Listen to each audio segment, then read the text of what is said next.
வணக்கம் மக்களே. இன்னைக்கு நம்ம சிறகடிக்காசி சீரியல்ல என்னாச்சுன்னு பாத்தீங்கன்னா, ரோஹிணி கரெக்டா சைன் போடுற டைம்ல மயங்கி விழுந்துட்டாங்க. டாக்டர் வந்து பார்த்துட்டு பிரெக்னன்ட்னு சொல்லிட்டாங்க. பிரெக்னன்ட் சொல்லியும் யாருமே சந்தோஷமே படல அப்படிங்கிற மாதிரி டாக்டருக்கே டவுட்னு வைங்க. இன்னொரு பக்கம் வீடே ஷாக்ல இருக்குங்க. அப்போ நம்ம ரோஹிணி கிட்ட சைன் போட மாட்டலன்னு சொல்லி நம்ம விஜயா சொல்ல, நம்ம ரோஹிணி அதெல்லாம் முடியாது, இப்ப நான் மனசை மாத்திட்டேன், நான் சைன் போட மாட்டேன், எனக்கு மனோஜ் கூட வாழணும் அப்படின்னு சொல்லிட்டு கிளம்பிட்டாங்க. நம்ம விஜயா மனோஜ கொஸ்டின் கேட்காம ரோஹிணி பெரிய பேசிட்டு இருக்காங்க.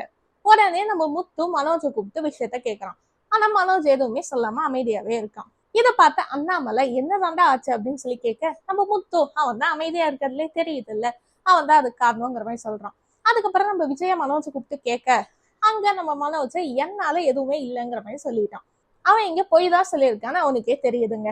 எதைய நம்புறது எதை நம்ப வேணாங்கிறது அந்த குடும்பத்துக்கே தெரியல. இன்னொரு பக்கம் ரோஹிணி வீட்டுக்கு போய் பயங்கரமா ஃபீல் பண்ணிட்டு இருக்கா. அங்க ரோஹிணியோட அம்மா என்ன ஆச்சுன்னு சொல்லி கேட்க, நம்ம வித்யா எல்லா விஷயத்தையும் சொல்றா. அங்க நம்ம ரோஹிணியோட அம்மாவும் ஷாக் ஆயிட்டாங்க. இப்படி ஒரு விஷயம் ஆயிருக்குன்னு அங்க இருக்க லாயருக்குமே தெரியறதுனால நாளைக்கு நம்ம விஜயா லாயர் கிட்ட போய் பேசிட்டு இருக்காங்க. எப்படியாச்சும் டிவோர்ஸ் வாங்கிடணும்னு சொல்ல, லாயர் அதெல்லாம் ரொம்ப கஷ்டம், ரோஹிணி என்ன சொல்றாளோ அதான் முடிவுங்கிற மாதிரி சொல்லிட்டாங்க. இதுக்கு மேல என்ன ஆகுதுங்கிறத வெயிட் பண்ணி பார்க்கலாம்.